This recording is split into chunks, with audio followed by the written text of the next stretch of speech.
I'm Jiggy Torres from Cottages and Bungalows magazine, and I'm going to show you 2 simple ways to make pretty fabric flowers. The first method is going to result in a little bit more of a poof pom-pom style flower, and you're going to want to take a whole roll of 3 yards of ribbon. So I'm going to roll this out to size. It's going to involve some really simple sewing techniques. So don't feel intimidated because it involves a needle and a thread, because all you have to do is stitch a straight line, and you can definitely do this flower. Grab the tail end of your thread and hold your needle in place with your thumb and your forefinger and pinch down on the end of that thread. Now wrap the length of thread 3 or 4 times around and hold it together. You're holding those loops together. You're going to slide your needle all the way through, keeping those loops together. Continue to pull your thread all the way till the very end, and you have yourself a knot without even trying.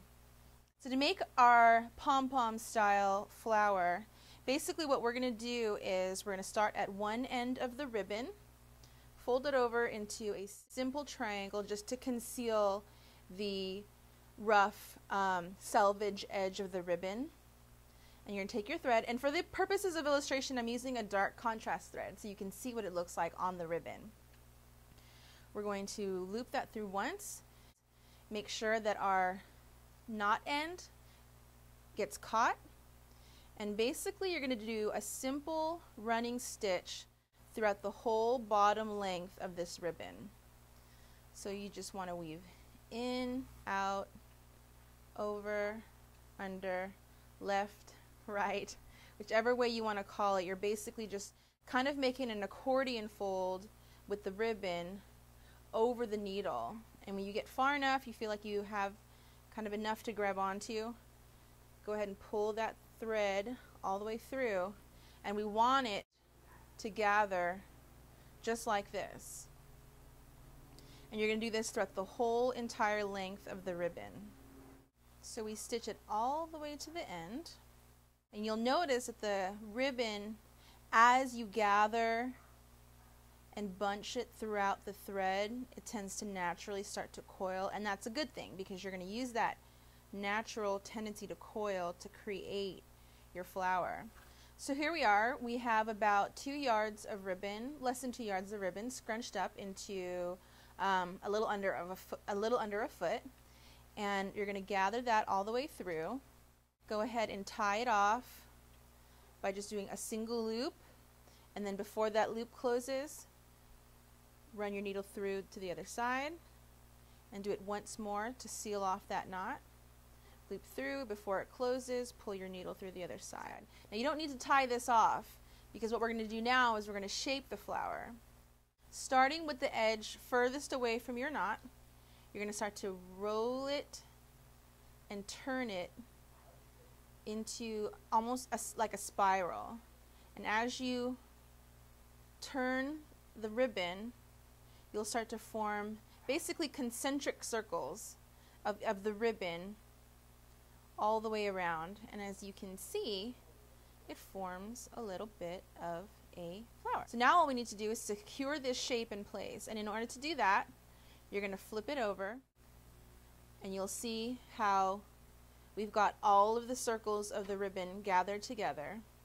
Now with that thread end, we're basically just going to do a whip stitch around the circumference of our circle, as you can kind of imagine it.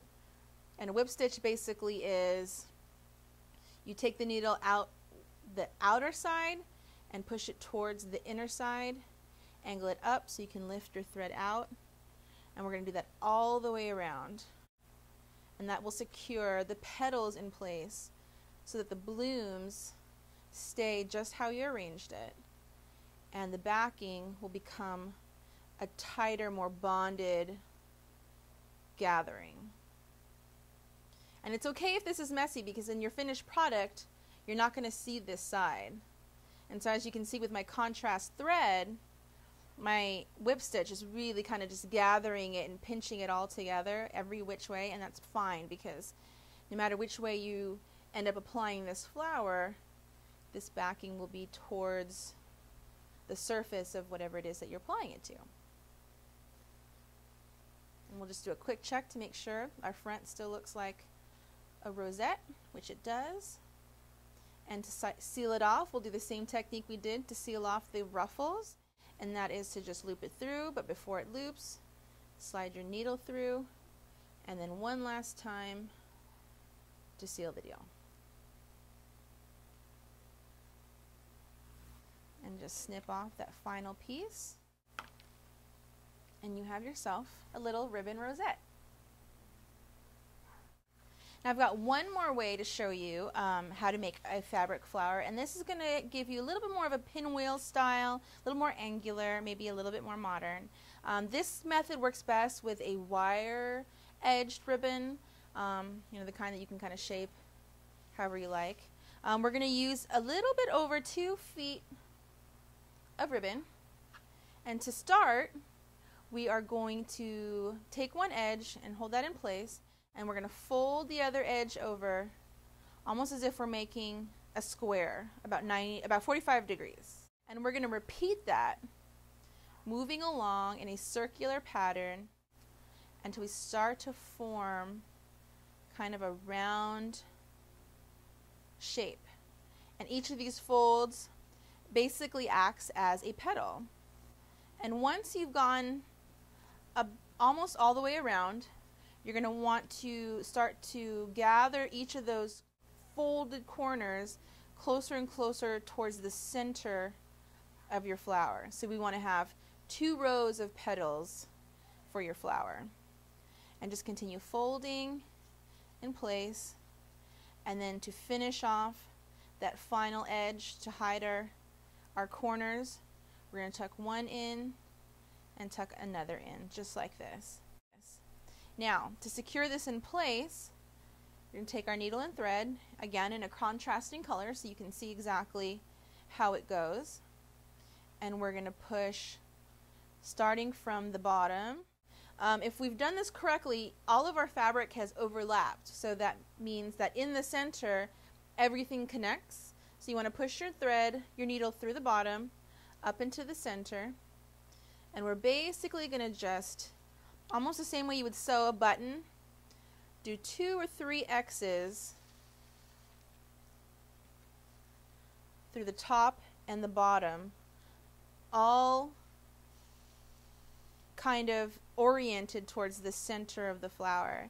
Now remember, when you're doing this for yourself, you're going to use thread that matches your ribbon, so these X formations that start to appear with your needle and thread won't be visible.